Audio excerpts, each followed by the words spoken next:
The 6th graders of Ridge Elementary School and South Main Elementary School in Bowling Green wish to thank Sprint and the Bowling Green Noon Kiwanis Club for their generous local support of our edition of News 6 and the other friends of this broadcast who provided additional funding. Hi! We're the 6th grade class of Ridge Elementary School! And we're the 6th grade class of South Main Elementary School! Welcome to News 6!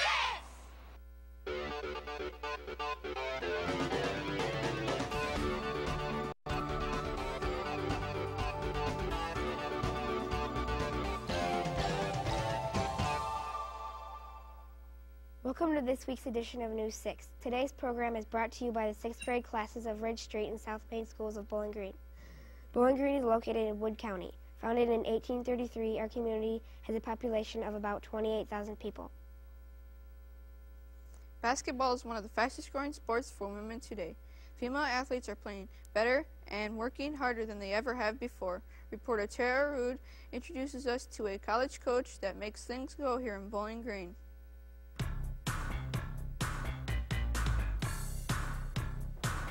Hi, I'm Tara Rude, and we're going to meet the leader of the Lady Falcons.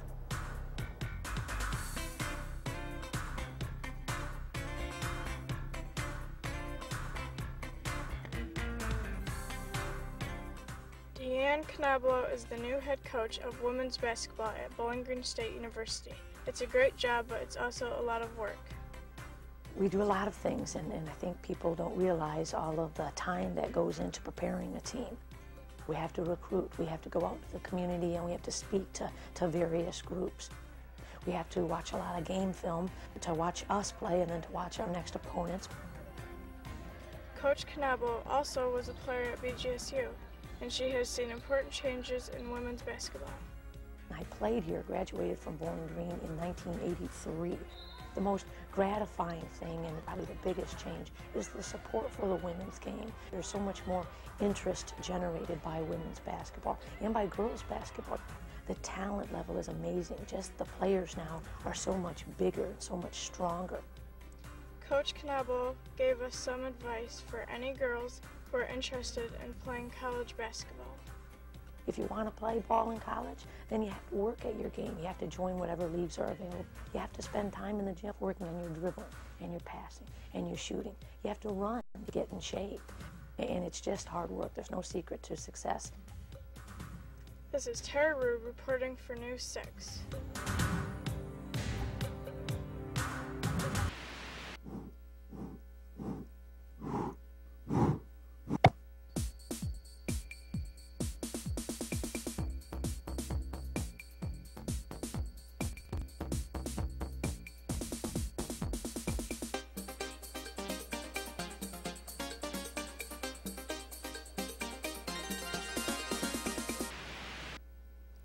How would you like to work in a business where you spent most of your time with things like kites and yo-yos? Sounds impossible? It's not. Reporter Kevin Predmore found a business just like that in our town.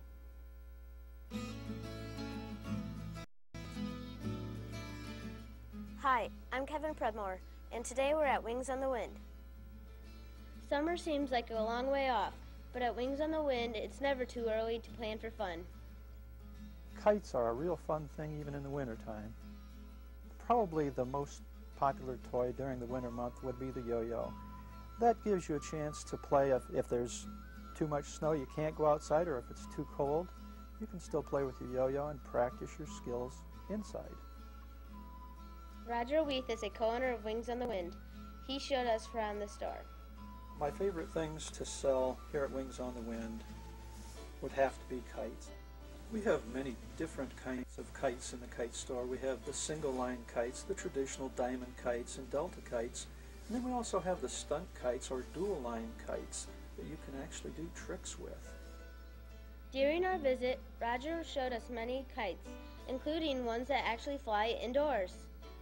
We have several kites that can fly indoors. The kites that fly indoors require motion. And the faster that you move, the faster, the better the kite flies. I really enjoy working with people, talking to them about kites, and of course, selling them the kite that's going to allow them to have a lot of fun. This is Kevin Predmore reporting for News 6.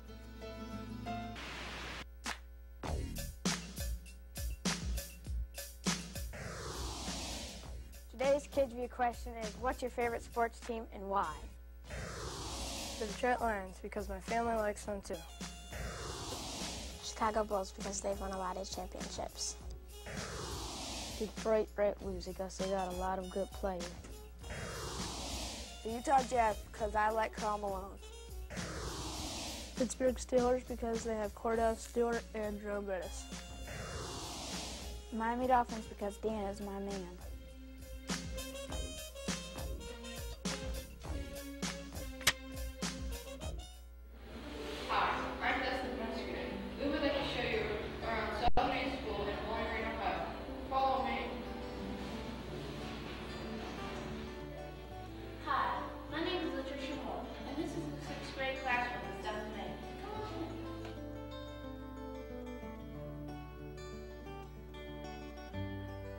My name is Tom Molina, and this is our gym at South Main School.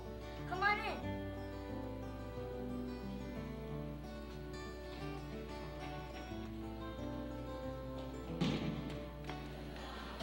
Hi, this is Ashley Owen, and this is our library. This is where we like to check out books, read, and study. Come on in.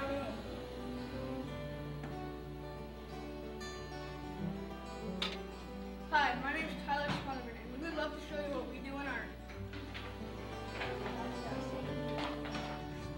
Hi, this is Matt. This is our favorite time of day, recess.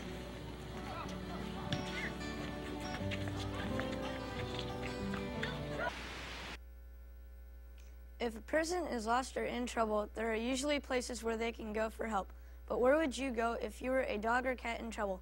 Reporter Leanne Alexander has the answer.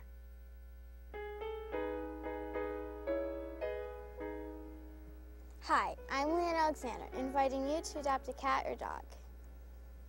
The Wood County Humane Society is busy in our community helping dogs and cats who are in trouble.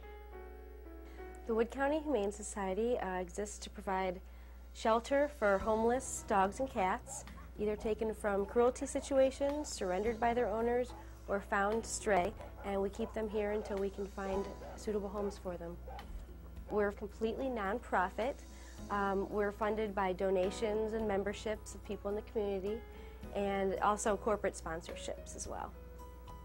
Melanie Stein has been managing this shelter for a year and a half. She likes working with the animals and helping them find homes.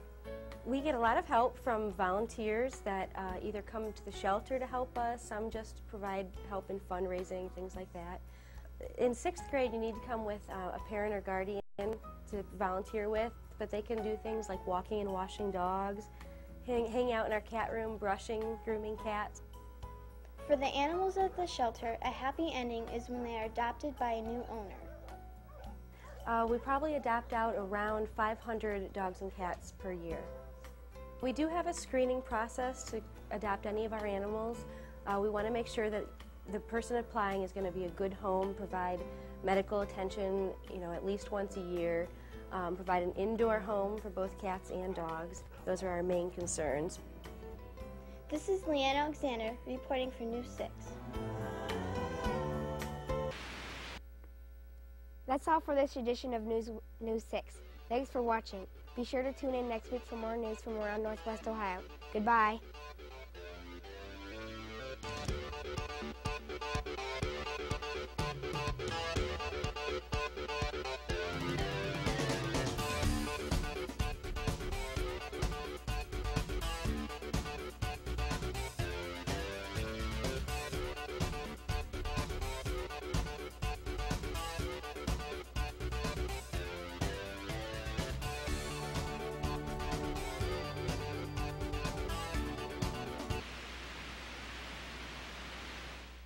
The 6th graders of Ridge Elementary School and South Main Elementary School in Bowling Green wish to thank Sprint and the Bowling Green Noon Kiwanis Club for their generous local support of our edition of News 6 and the other friends of this broadcast who provided additional funding.